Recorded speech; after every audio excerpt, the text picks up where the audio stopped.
Let me repeat once again. This is Don Gardner, ABC New York. President Kennedy has been shot, perhaps fatally. The President and Texas Governor John Connally cut down by assassins' bullets as they toured down. While Don Gardner speaks on the ABC radio network, we are broadcasting now a report from the CBS radio network. The CBS radio network has reported, unofficially at this point, that President Kennedy is dead. But this is an unofficial report from the CBS radio network and the CBS television network. Radio New York is monitoring all sources of information at this time to bring our listeners the most complete and accurate reports on this event as possible. Again, we repeat, according to the ABC broadcast to which you have been listening, the President is still alive. According to the CBS network, the President is dead. There is no report officially from the hospital in Dallas. There has been no official statement either from the official spokesman or the doctors at the hospital. But according to unconfirmed reports, and this has been reported to the United States on the CBS, Columbia Broadcasting System network, that President Kennedy was dead. There was no word on Governor Connally of Texas. However, we repeat, this is an unconfirmed report as monitored by Radio New York from the CBS network. The CBS television and radio network, as well as all other American broadcasting services, are presenting this, and now we're preparing to switch to Parkland Hospital in Dallas, Texas for a late report. We switch now to ABC in Dallas, Texas. Come in, Bob Clark.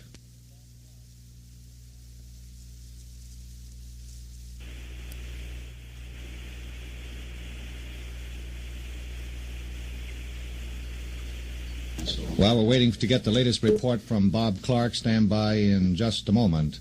We will have a report from London coming up shortly. I would like to say that in Dallas, Texan, Lyndon Johnson said after, Mrs. Johnson said after visiting the emergency operating room today that the Vice President, Mr. Johnson, is fine. She had gone up to the surgical room where Vice President Johnson had been escorted, asked if her husband also had been wounded. As Radio New York indicated, we are standing by for that late report from Dallas, Texas. Earlier, the CBS radio network had reported, along with television facilities, that the President was dead. But now we're ready for that Dallas report. ABC's Bob Clark at Parkland Hospital in Dallas, Texas.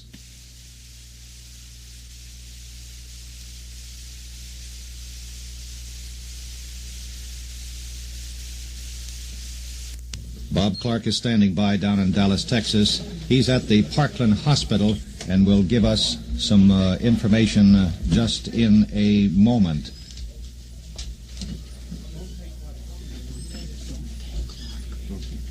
We have a bit of information that Texas now says that the President is dead. That is only an unconfirmed report. We have only an unconfirmed report. Ladies and gentlemen, this is a moment trying for all of us. Let us pause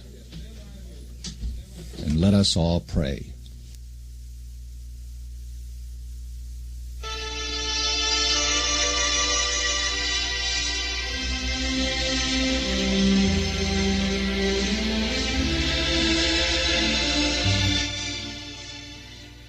A moment of prayer, as Don Gardner indicated here, for the President of the United States and for John Connally of Texas.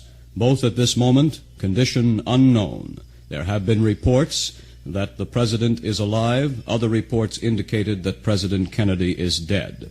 We are standing by for news from the ABC radio network facilities in Dallas, Texas, and from other news sources around the world, and especially at Parkland Hospital in Dallas, to confirm or deny the current unconfirmed report that the President is actually dead. We are awaiting now further word on this. The ABC radio network coverage is bringing us as much information as is presently available. The latest news from the scene as brought to you by Radio New York Worldwide.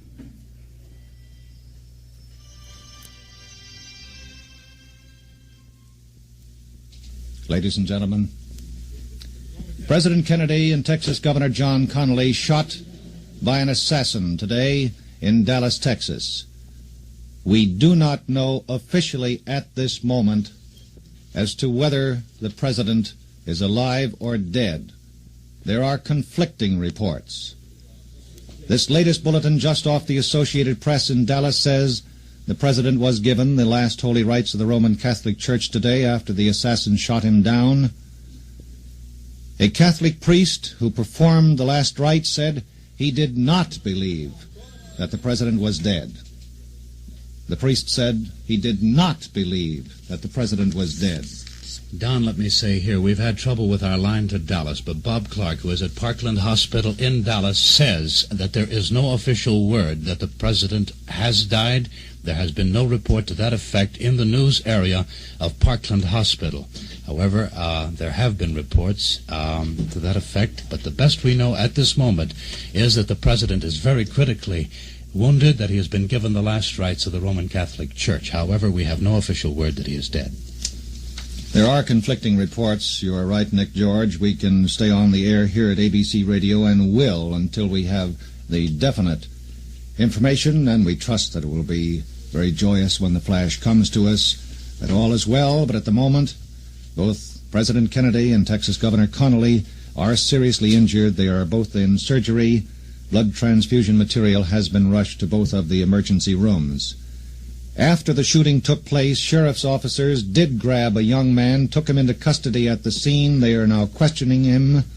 And I would also like to add this information.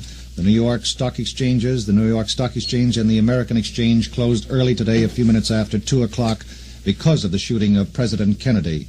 In addition, may I say that the Dow Jones Industrial Average did not take a big drop,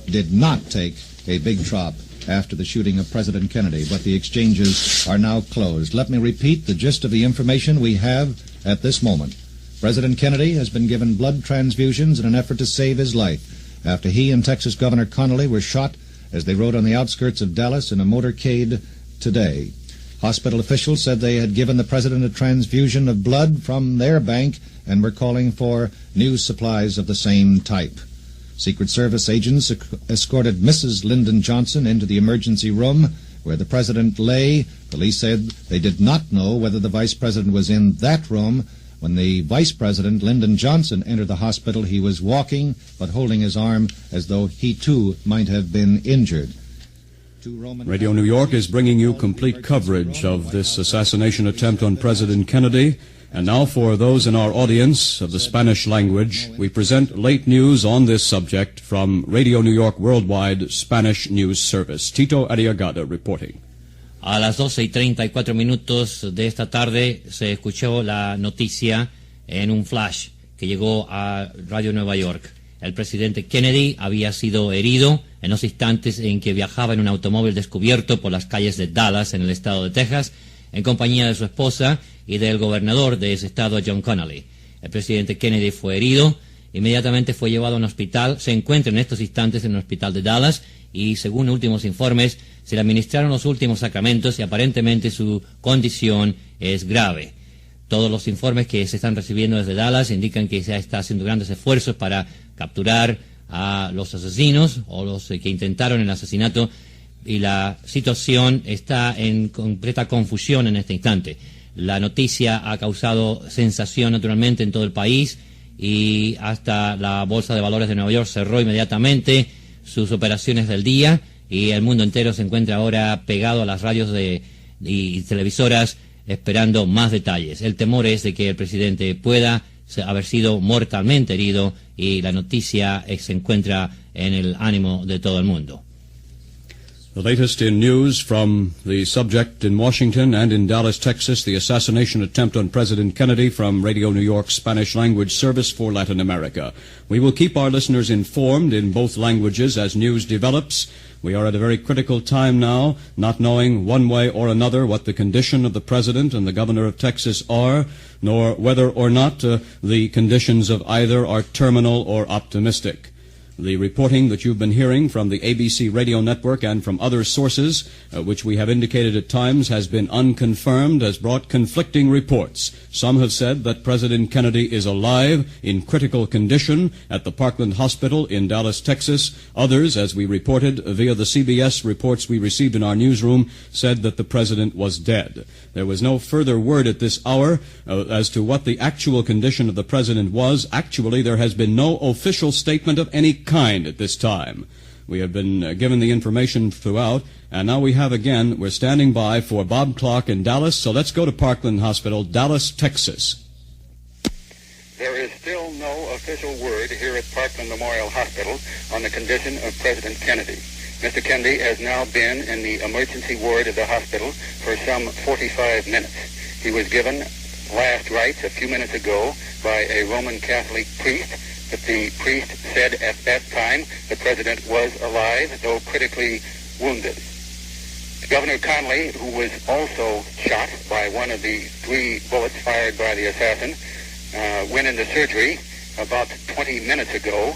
As far as is known, is still in surgery at this moment. His condition is described as critical, so this too is unofficial. Here is a flash from Associated Press. 2 priests who were with Mr. Kennedy say he is dead of bullet wounds. This is a flash from Associated Press in Dallas. 2 priests who were with Mr. Kennedy say he is dead of bullet wounds. This is not an official declaration, but only the statement that comes now from 2 priests who were with Mr. Kennedy say that the president is dead of the bullet wounds received in the assassination today in Dallas, Texas.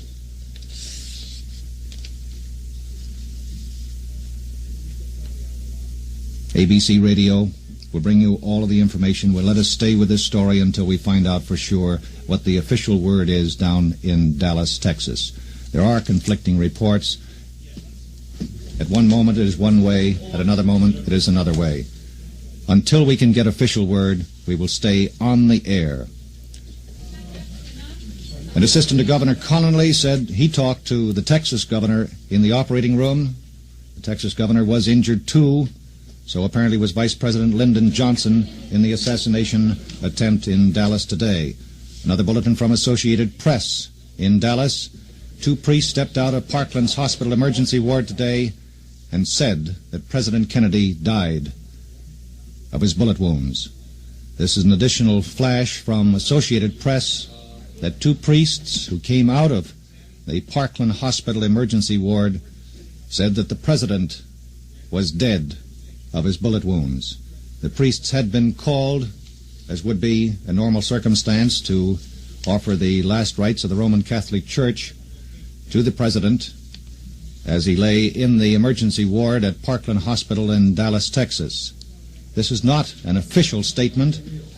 We can only go on what it says here at the moment from Associated Press, that 2 priests who came out of the Parkland Hospital emergency ward in Dallas said that the president was dead of his bullet wounds. But again, may I repeat, we do not have an official confirmation. Both men... Radio New York Worldwide has suspended all regular programs in order to bring you complete reports on this. According to a report now received from Washington, and this is a report from what are called government sources, they say that the president is dead. Now, these government sources are now ready to report. Washington, come in.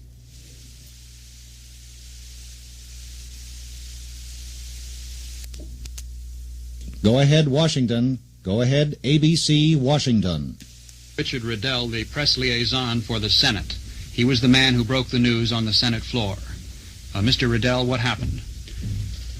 Pete, it was one of the most shocking and moving events in the 45 years I have been here, since I was 9 years old when I began as a page.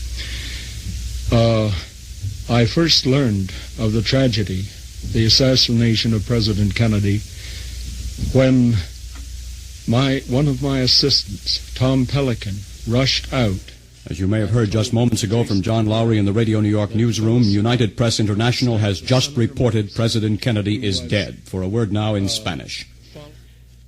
Los teletipos de la United Press International acaban de informar a Radio Nueva York que el presidente Kennedy ha muerto de heridas sufridas en el atentado contra su vida esta tarde en la ciudad de Dallas, Texas. Informe de la United Press International. El presidente Kennedy ha muerto. This report from United Press International, which said that President Kennedy was dead, was the first statement that strongly from a major wire service. Just moments ago, we heard the report that Associated Press indicated that 2 Roman Catholic priests in attendance in the hospital room where the president was said moments ago that he was dead. Earlier reports from hospital aides said that the president was dead. However, there is still no official announcement from any quarter, either in Washington or in Dallas, Texas, at least that we have available at this time, which confirms or denies the word that the president is dead.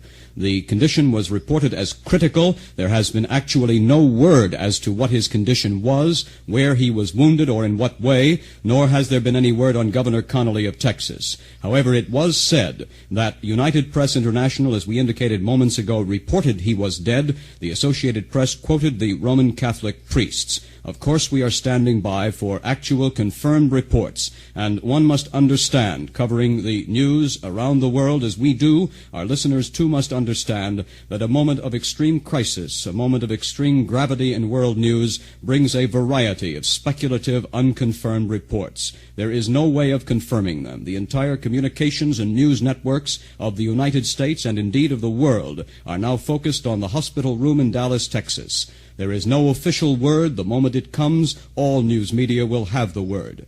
But the speculation runs rampant at crisis moments of this type. There is no way of confirming or denying. People's emotions are at the highest conceivable pitch, and it is difficult to get established, solid, and basic views on any subject. The President of the United States, John Fitzgerald Kennedy, is dead. The President is dead. Let us pray.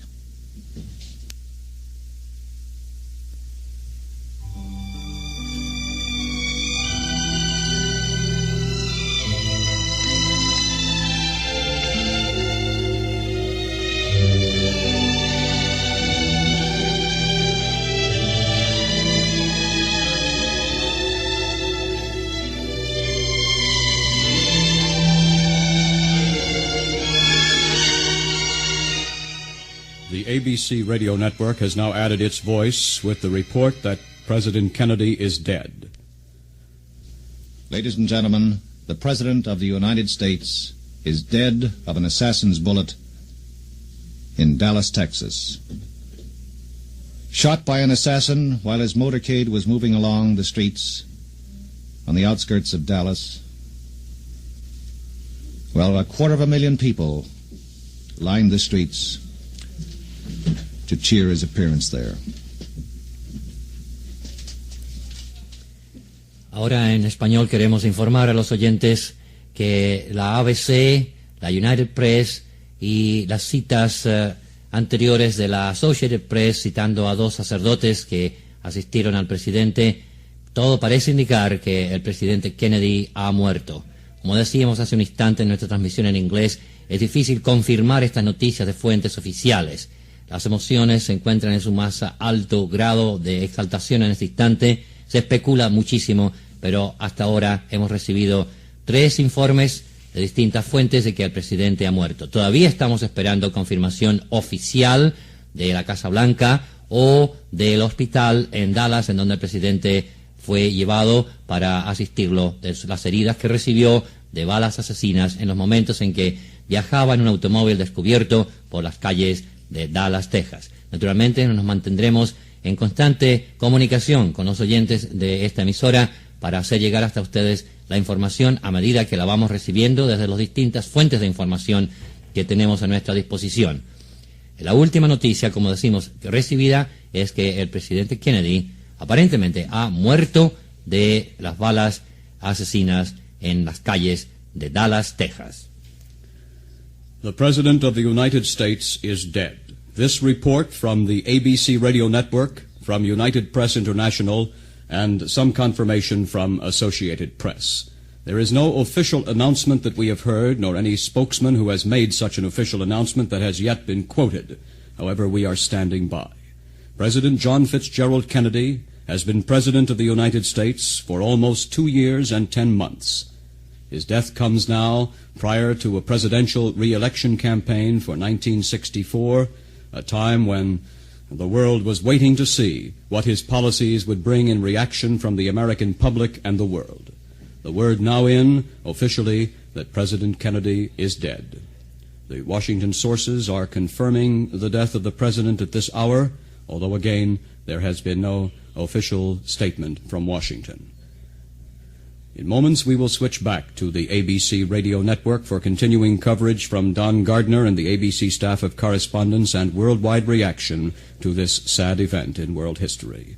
A moment of crisis, and indeed, for all the world, perhaps a turning point in world history, as President Kennedy of the United States, somewhat akin to Abraham Lincoln in 1864, died in office, the victim of an assassin's bullet. A little less than 100 years since that fateful day which changed the course of American history and changed the world's view of Abraham Lincoln. And now John Fitzgerald Kennedy, after less than 3 years as President of the United States, is dead. This report, now apparently confirmed from a variety of sources, including Washington and Dallas, Texas, shot dead in Dallas, Texas, along with an assassin's bullet which cut down John Connally. We have been informed that the flag at the Plaza Hotel across from our studios has been lowered to half-mast. Now to Washington. I've just come from the office of the Senate Majority Leader, Senator Mansfield, who got the official word from the White House at about 15 minutes ago that the President was dead. Senator Mansfield is now alone in the office with Senator Dirksen, the Republican leader. They have been quietly sitting, talking very little, and simply waiting.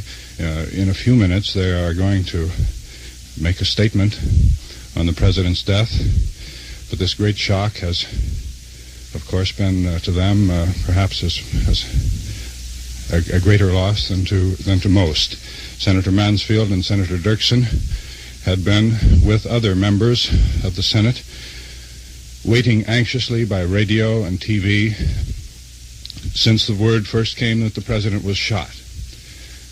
There had been very little official information up here until about 15 minutes ago, when the White House called and informed the Majority Leader that the President was dead. The Senate was recessed briefly when the first word of that the President was shot came, and then as the news did not develop, nothing very definite developed, the Senate went back into session briefly.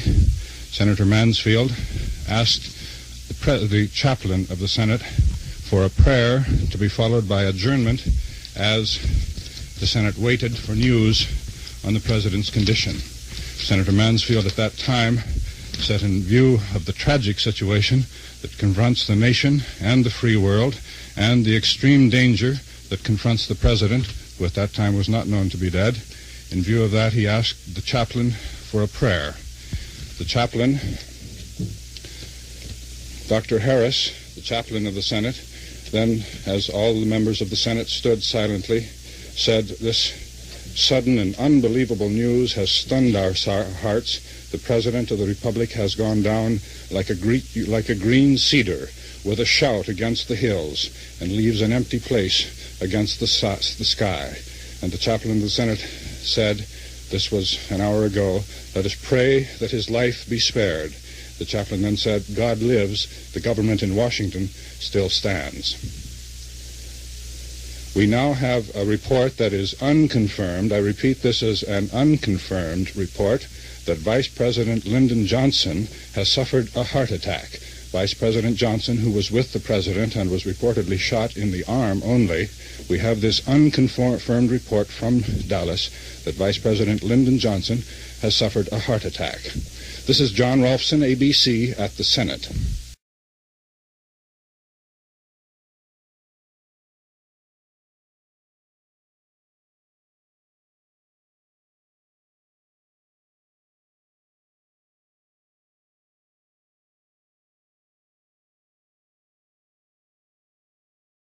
the shooting of Senator Kennedy. This is Bill Ryan, NBC News, New York. It was a familiar scene. It's been played thousands of times in thousands of cities, and it will be repeated this election year. The crowded hotel ballroom, the exuberant campaign workers waiting for their man to come before them and tell them about the victory they'd won, tell them how much their help meant, and how much more it would be needed for the final victory in the party convention in Chicago.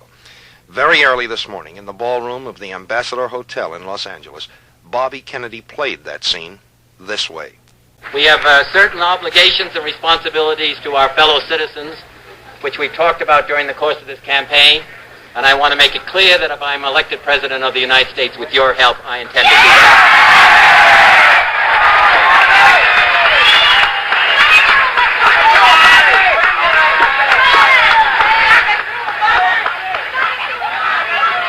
I want to also thank all my friends in the black community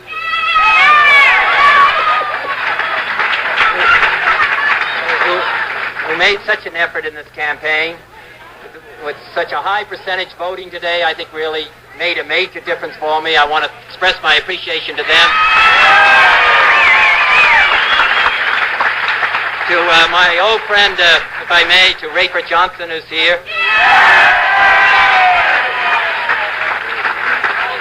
And to Rosie Greer, who said that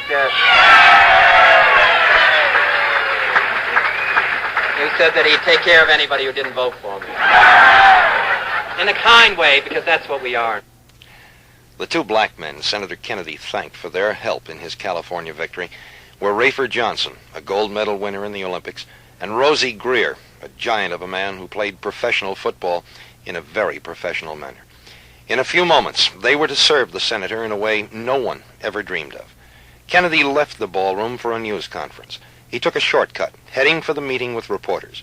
A shortcut that took him through a corridor leading from the kitchen behind the stage of the hotel ballroom.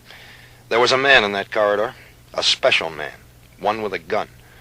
But no one was aware of that as Senator Kennedy walked into the corridor and was interviewed by Andrew West, a newsman for the Mutual Broadcasting System. Senator, how are you going to counter Mr. Humphreys in his backgrounding you as far as the delegate votes go? You can just go and start to struggle for it.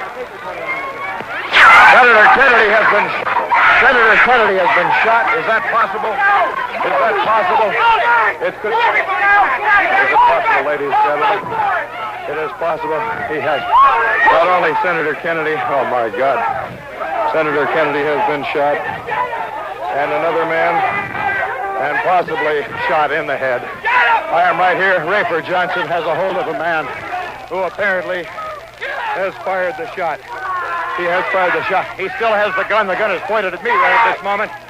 I hope they can get the gun out of his hand. Be very careful. Get the gun. Get the gun. Get the gun. Stay away from the gun. Stay away from the gun. His hand is frozen. Get his thumb. Get his thumb. Get his thumb. Take a hold of his thumb and break it if you have to. Get his thumb. Now let's... Get away from the barrel. Get away from the barrel, man.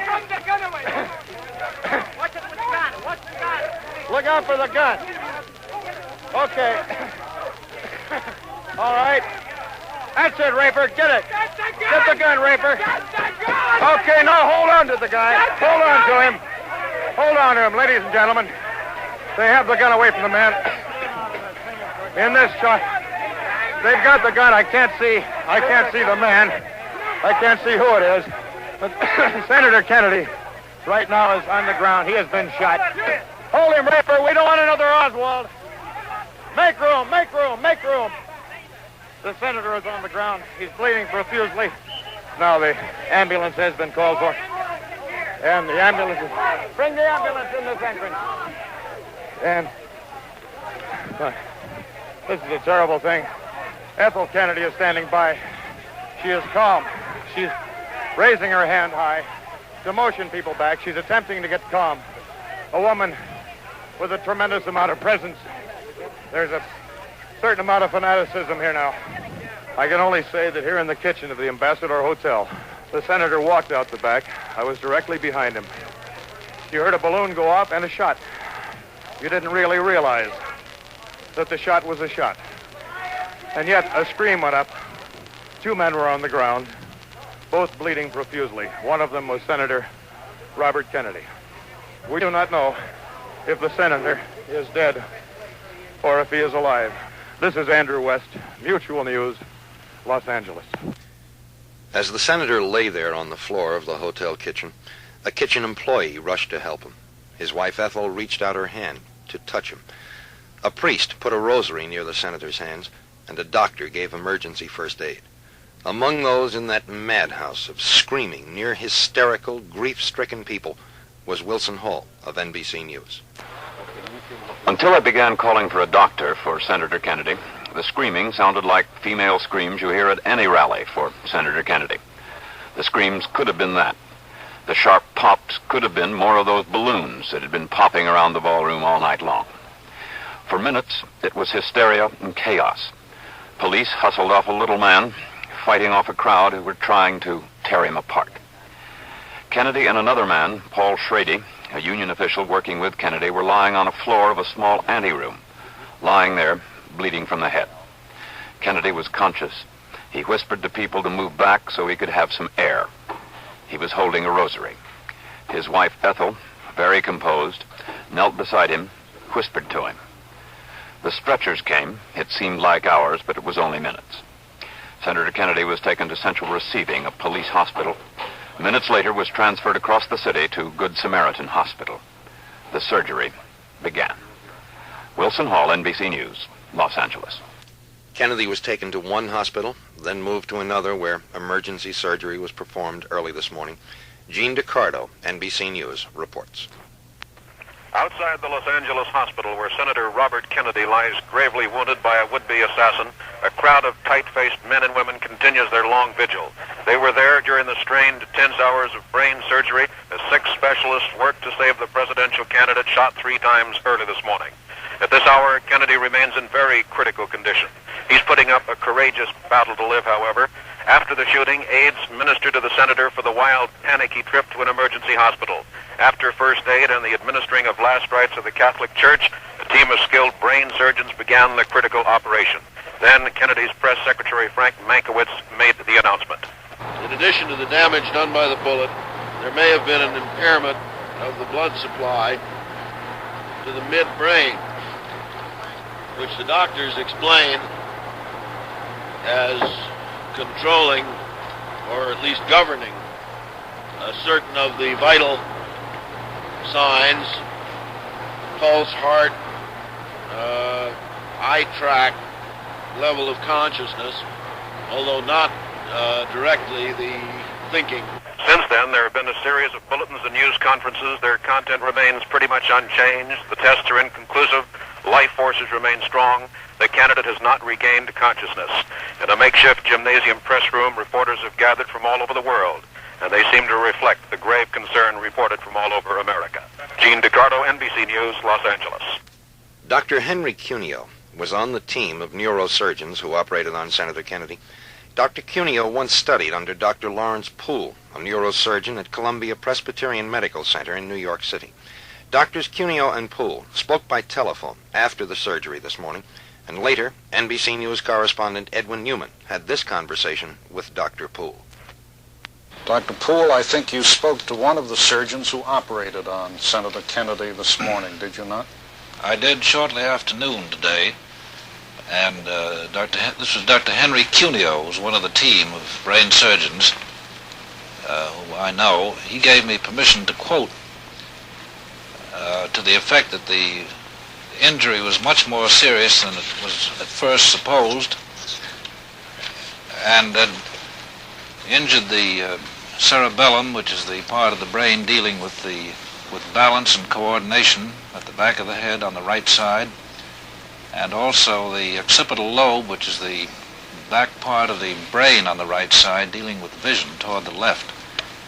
And in addition to that, I was shocked to hear that there was a sizable blood clot in the head caused by the wound, that had caused a great deal of pressure in the whole head, and this was removed with the bone chips that were driven in and parts of the bullet that had partly shattered, but that one fragment of the bullet had lodged in or close to the brain stem, which is the main cable connecting the brain with the rest of the body, and is one of the most important parts of the brain.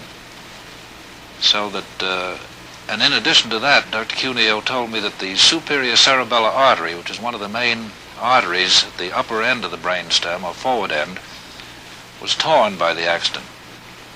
And this can also be a very serious matter, leading to trouble with vision and motion and life itself, because it may affect the circulation of the brain stem, which deals with life functions. Dr. Poole, what you seem to be saying, and please correct me if I'm going too far, is that the outlook for Senator Kennedy is not very bright. Is that your professional conclusion? I'm shocked to say that I fear that this is so, that from what I gather, putting the information together, that it looks very ominous indeed. Now, when you say it looks ominous, sir, do you mean it looks ominous for his life, or ominous for his complete recovery if he does survive, or do you mean both? I fear, from what information I have, of course I wasn't there, what information I have, both, I'm afraid. NBC News correspondent Edwin Newman talking earlier today with Dr. Lawrence Poole, a teacher of one of the surgeons who operated on Senator Kennedy this morning at Good Samaritan Hospital in Los Angeles. There were other injuries as a result of the attack on Senator Kennedy. 4 other persons were wounded, a 5th suffered a head injury, and the man who fired the shots was also hurt, suffering a broken finger and a sprained ankle in the struggle during which he was disarmed. Details on who he is and what Los Angeles police can reveal about him in this report from Joe Mossbrook, NBC News, Los Angeles. The Los Angeles police acted methodically to carefully protect the suspect's constitutional rights. They tape-recorded the interrogation. They made few reports to the public. Hours after the shooting, they identified him by tracing the .22 caliber pistol as 24-year-old Saran Saran, a native of Jordan who came to the United States from Jerusalem in 1957. Police Chief Thomas Redden was careful in his comments to reporters. He refuses to make a statement of any kind. He does speak and understand English. The gun is in our custody. It's a .22 caliber, 8-shot, and all 8 shots were expended. As near as we can tell, there was only one person, and this information has been gleaned from dozens of interviews from people who were present at the scene. Police Chief Redden said Saran was treated for a broken finger and a sprained ankle, suffered in the battle after the shooting. The suspect was arraigned before Judge Joan Dempsey Klon and is being held under $250,000 bail. He's now under maximum security in a hospital ward at Los Angeles County Central Jail. When captured, he was carrying 4 $100 bills and what was described as an anti-Israeli clipping. The Secretary General of a group called the Action Committee on American-Arab Relations says the alleged assailant may have been inflamed by Kennedy's public support of Israel in the Middle East crisis. This is Joe Mossbrook, NBC News, Los Angeles. Senator McCarthy, Kennedy's chief rival in the California primary, was in Los Angeles last night for the election results. He had this to say after learning the New Yorker had been shot.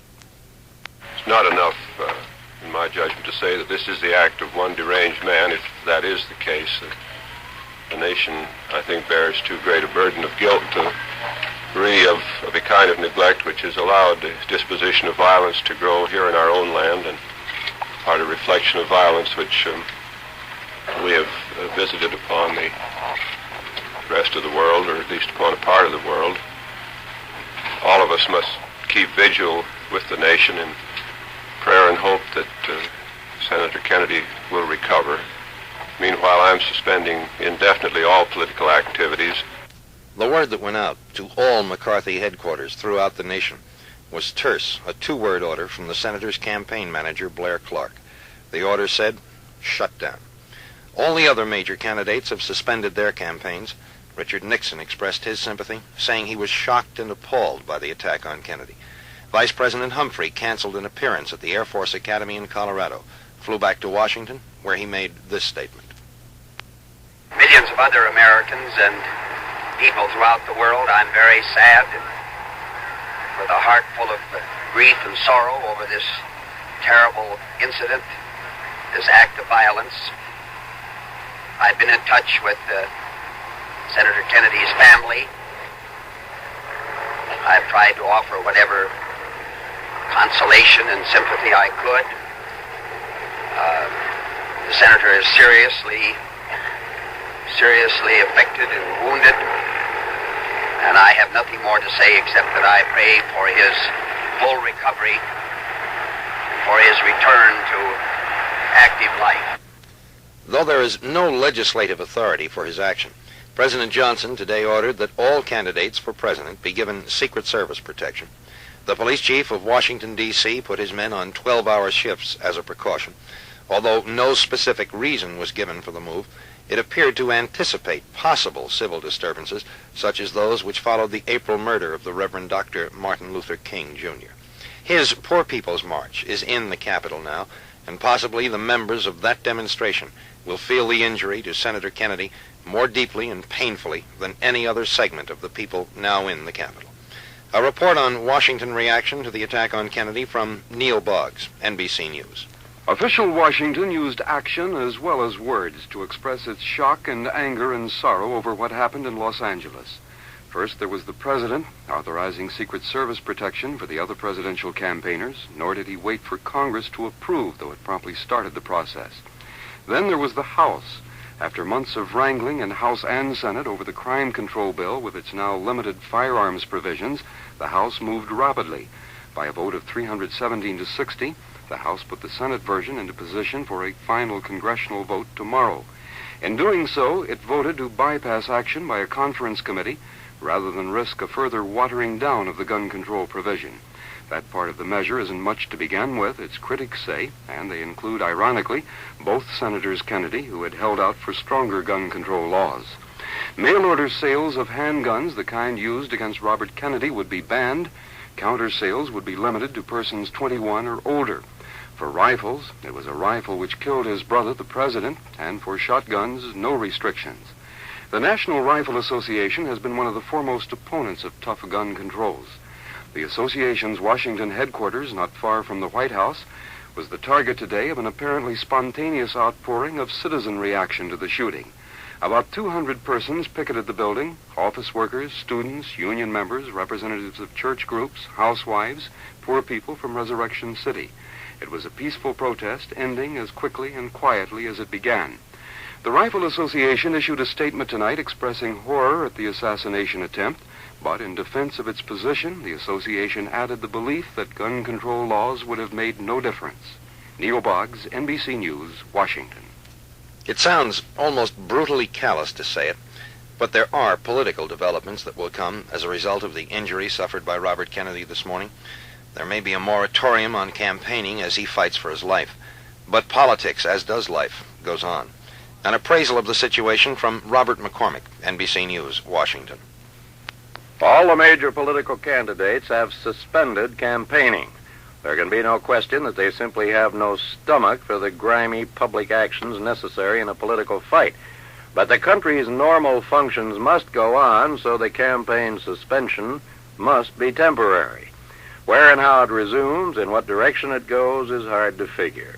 Assuming Kennedy is out of the campaign, what happens to those almost 400,000 convention delegates that he won fair and square in his 5 primary victories over Senator McCarthy? Kennedy himself had repeatedly talked of a common front with McCarthy. The philosophies of Kennedy and McCarthy so nearly coincide that their great confrontation on television and radio was described by Senate Republican leader Dirksen as the most amiable, affable, inconclusive debate he'd ever seen. So it would seem logical that McCarthy would try to win over the Kennedy delegates, and that many of the delegates might be quite willing. But then what happens to the minority groups and to the voters in urban industrial areas who flock to Kennedy by the thousands, but who seem to reject McCarthy almost out of hand? Even if McCarthy got a big hunk of Kennedy's support, his chances of stopping Vice President Humphrey in the Democratic Convention would seem remote. As of now, McCarthy and Kennedy between them have about 650 delegate votes. Humphrey figures he has at least 1,000 without counting uncommitted favored son delegations, such as that in New Jersey. So the Democratic confusion makes campaigning difficult for former Vice President Nixon when he has so little idea of who he's campaigning against. Robert McCormick, NBC News, Washington. There are some who feel that Senator McCarthy's challenge to the administration's policies in Vietnam was one of the main catalysts which helped bring about the current talks between U.S. and North Vietnamese diplomats in Paris. A report on how the injury to Senator Kennedy might bear on those talks from George Lewis, NBC News, Paris. At today's session of the Vietnam peace talks here, the North Vietnamese refused to comment officially on the shooting of Senator Robert Kennedy. Their spokesman said it was a domestic concern of the United States. To some, their attitude reflected Oriental courtesy, but more skeptical diplomatic onlookers suspected they were caught unawares by the suddenness of events and were reticent because they lacked instructions from Hanoi. In fact, some observers see Kennedy's shooting and the likely prospect he will have to retire from the presidential race as eventually affecting the talks here. They point out there's been a strong theory Hanoi would wait on the outcome of the presidential election before negotiating seriously. Kennedy has been widely viewed as the strongest contender who was also an out-and-out critic of the war. His removal from the race could change Hanoi's diplomatic strategy. For Europeans, the shooting represents another chapter in what they've come to think of as the American nightmare, what the French newspaper Le Monde today called the murdering madness. Pope Paul spoke in the same vein when he denounced the shooting as a reflection of the methods of crime and violence. With sorrow, we have just learned that an attempt has been made on the life of Senator Robert Kennedy, who was received the last sacraments of the Church and lies in critical condition. We deplore this new manifestation of violence and terror, and we pray for the life and health of this young man who is offering himself to the public service of his country. In Britain and elsewhere, horror and deep doubts about the future of American society ran side by side. President de Gaulle, who only a week ago was tottering on the edge of political disaster, brought up the shooting at a cabinet meeting today and expressed concern over its possible long-term consequences reaching even beyond the United States. The immediate reaction in many French quarters was that Kennedy's assailant may have formed part of a conspiracy linked to the death of Martin Luther King and possibly even that of his late brother. Le Monde declared that even if this wasn't the case, the fact is that with the single exception of George Lincoln Rockwell, all the recent victims of American political violence have been on the same side. Another newspaper, Francois, commented that the Kennedy family has paid a heavy tribute in blood to what it called the crisis of civilization, which involves the whole Western world. George Lewis, NBC News, Paris. As George Lewis has indicated, there is reaction from all over the world, from high government officials and from the man on the street. Perhaps it is most appropriate that the reaction we present now comes from a black man, for Kennedy had a large and dedicated following among the Negro communities of the nation. Here is Charles Evers of the Mississippi branch of the National Association for the Advancement of Colored People. I couldn't believe it. I knew how hate is in this country. I know how people are so against anyone who speaks out against evil and injustice in this country. And Senator Kennedy had the same feeling that his brother had, and that my brother had, that we got to change this country and make it a country of all the people and for all the people. And America is just not ready for that. Any man who stands up and speaks out for this and bleed black or white is subject to be killed. And he's going to be killed unless our country change and our leadership from the White House on down begin to teach and practice more brotherly love and respect for all those who believe in America as you should be. I just don't know what to say. The senator is more like a brother of mine than just a senator, because he and I was very close. I believe in him. I've taken leave of absence from my job to work for him free, no pay, because because I believe he's going to do what's right for all the people, not just Negro, but black and white, Mexican, and all the rest. Charles Evers of the Mississippi branch of the NAACP, who himself has known the tragedy of an assassin's bullet. He lost his brother that way. President Johnson is expected to comment on the wounding of President Kennedy within the hour.